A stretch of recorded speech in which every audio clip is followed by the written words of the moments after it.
Hey guys, today we're going to learn about meiosis.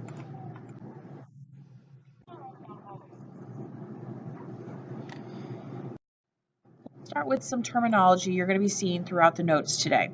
The first important vocab word listed is the word haploid. Haploid is represented with the symbol lowercase n.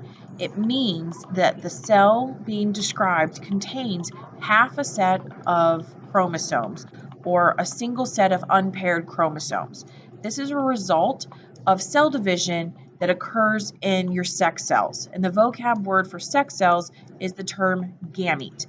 In humans, there are only two types of sex cells that exist, sperm and egg.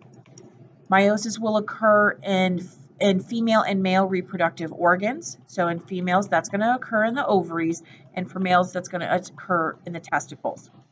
Now, meiosis is often referred to as sexual reproduction because the cells used at the end, like the end product cells used in meiosis, are used during sexual reproduction.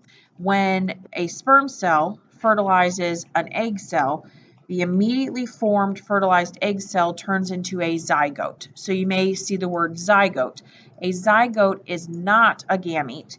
It is a unique, brand new individual that is not haploid because two haploid cells, the egg and the sperm cell, came together to form the fertilized egg cell or the zygote.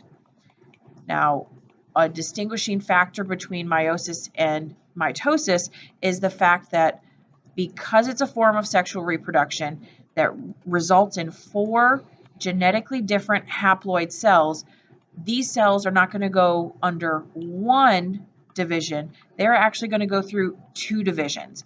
And the first division has PMAT1, so still the same phases that you see in mitosis, prophase, metaphase, anaphase, telophase 1, and then it immediately jumps directly into a second cell division where those cells now go through a second phase of prophase, metaphase, anaphase, and telophase.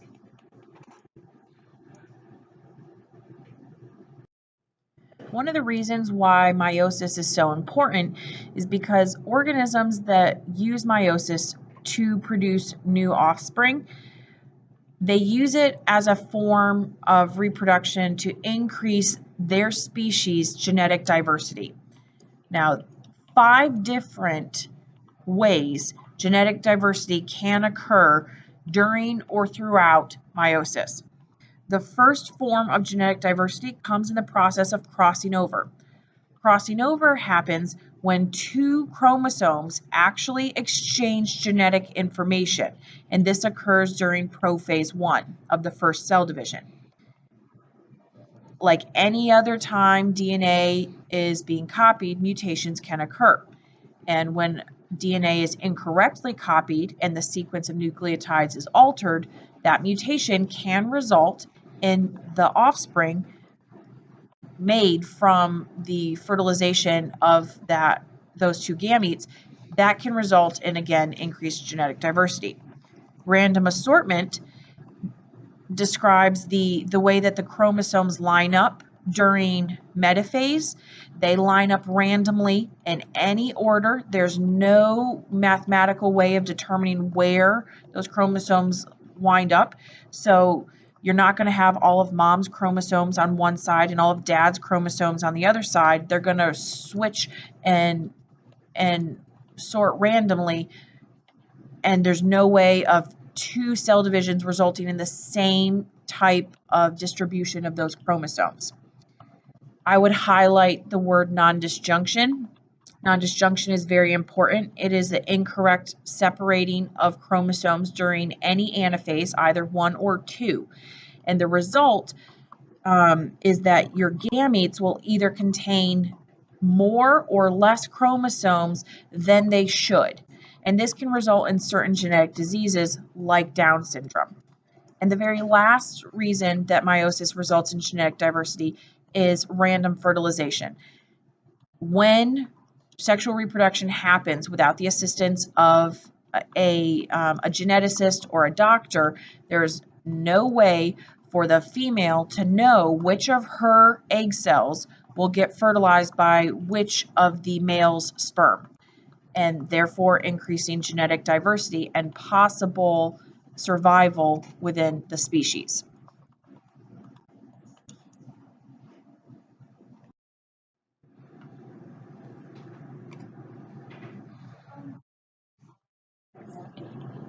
Yeah.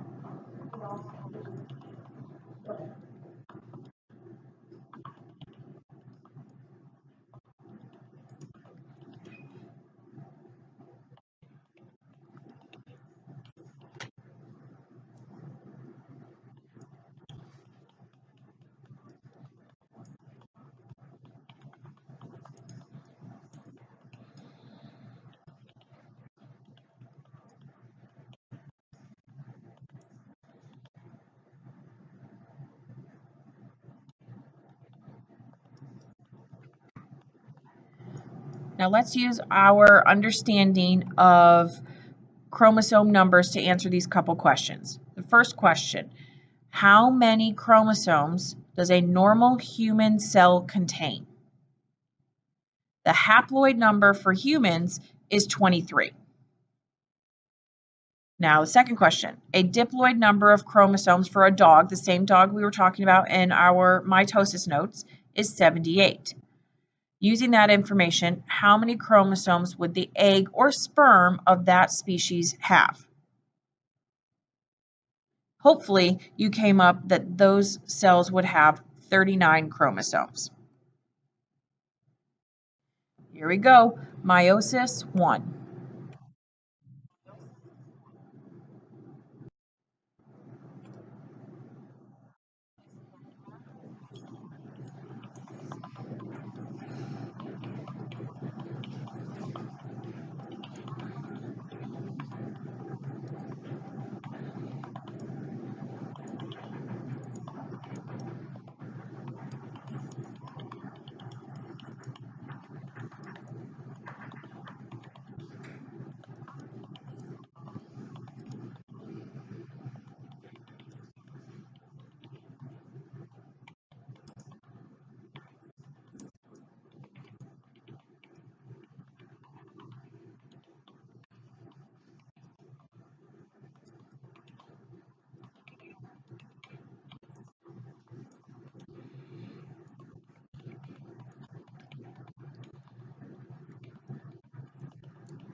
You may notice that the amount of information under each of the phases of mitosis, interphase, prophase, metaphase, anaphase, and telophase, contains not as much information as in your mitosis notes.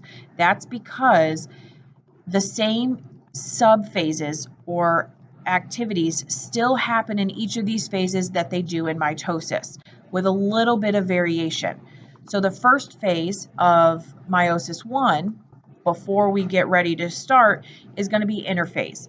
Like every cell, 90% of the cell's time is spent in interphase. And during that time, the G1, the S, and the G2 phases occur, where proteins are made, where the DNA is replicated, and the cells prepare for cell division. So on your sheet of paper, you'll see that again, we have two cells. We have a cell in early interphase and a cell in late interphase.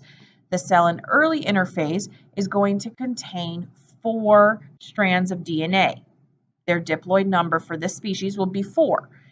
At the end, after interphase, at the end of interphase, not after interphase, at the end of interphase, those chromosomes have gone through the S phase, synthesized the DNA, replicated, and now we have 4 differently sized chromosomes, 2 from mom and 2 from dad.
After the DNA is replicated in the chromosomes form, the cell enters prophase 1. And prophase 1 of meiosis is a little bit different than in mitosis because of the process of crossing over.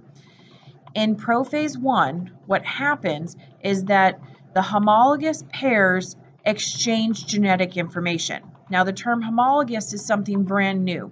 Homologous means that the chromosome from mom that is the same size from the chromosome of that organism's dad meet up and exchange genetic information. Okay, they form a tetrad, which is just a pair of homologous chromosomes paired up. And then they actually cross different arms. They cross the arms of those chromosomes and physically detach and swap genetic information with the other homologous pair. This increases genetic diversity for the offspring and is part of the reason why you will have some traits that remind you of your mom and some traits that remind you of your dad, even if you don't have all of them from mom and dad, or the reason that you kind of look like your siblings but not 100%. It's very similar if you were to sit on a couch with a friend and drape your leg over them, and from the knee down, your leg detached and swapped with the person next to you. So now you're walking around with 95% of your body, and from your knee down, you have your friend's leg. Just like them, they have 95% of their body, and from the knee down, they contain your leg. The end result are going to be cells that are a cell that contains 4 chromosomes that are now not alike any of the other chromosomes. They are all unique and contain different genetic information.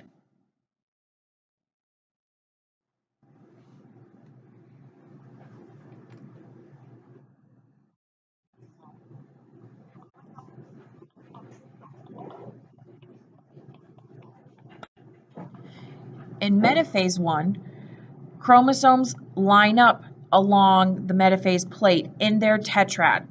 Notice that they're not lining up single file, but instead what I call double file down the metaphase plate. That the metaphase plate is not running along the center of the chromosomes, but instead in between each homolog, or dividing the homologs.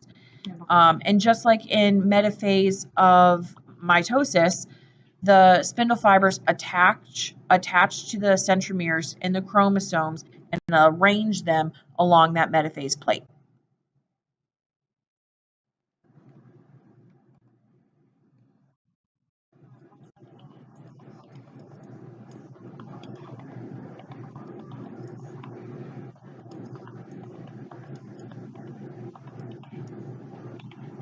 Anaphase 1 occurs much like anaphase does in mitosis. The spindle fibers shorten and the chromosomes separate.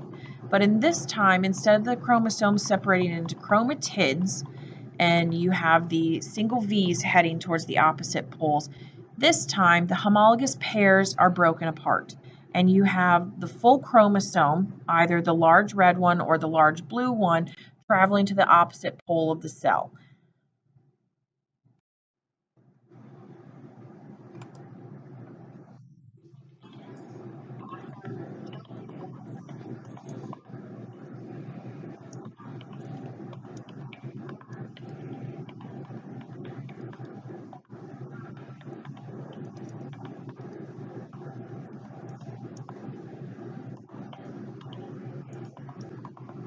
Meiosis 1 ends after telophase 1 and cytokinesis are complete. In telophase, the DNA relaxes and the nuclear membrane starts to reform, and remember, in cytokinesis, the cytoplasm splits apart into 2 separate cells. Now at this point, the cells are considered haploid. Okay, they're considered haploid because although they may contain each nucleus 4 strands of DNA, 2 from each of the chromosomes, they only contain the chromosome from mom or the chromosome from dad for each different size, the big and the small chromosome.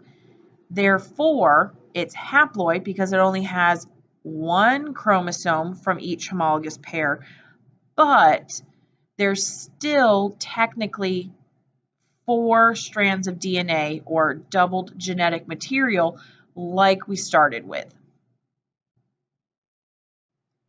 And at this point, our cells go on to begin the process of meiosis II.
Meiosis II picks right up where the cells left off at the end of cytokinesis. There's a very short period where the nucleus kind of reforms and then jumps directly into prophase II, where the chromosomes are visible and the nuclear membrane breaks down in both of the cells. Now you know that these cells are in prophase II because there are 2 cells you have to take account for in your illustrations, not 1. And I know that it's prophase II because when I look at the genetic material inside of each of those nuclei, each of the chromosomes still has the little bit of DNA left over from when it underwent crossing over during prophase I.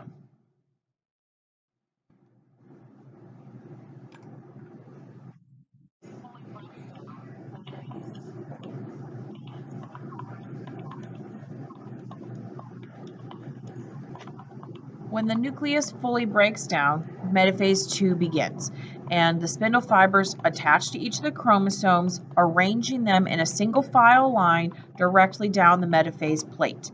These cells look almost exactly like the cells look like in mitosis during metaphase. However, again, you know it's not metaphase because there are 2 cells represented in the illustration, and because each of the chromosomes represented has undergone crossing over and contains that little bit of DNA from the other homologous pair. Anaphase 2, much like metaphase 2, looks very similar to anaphase during mitosis. At this point, the chromosomes are broken apart into chromatids, the singled chromosomes, and they are pulled towards the opposite side of each cell.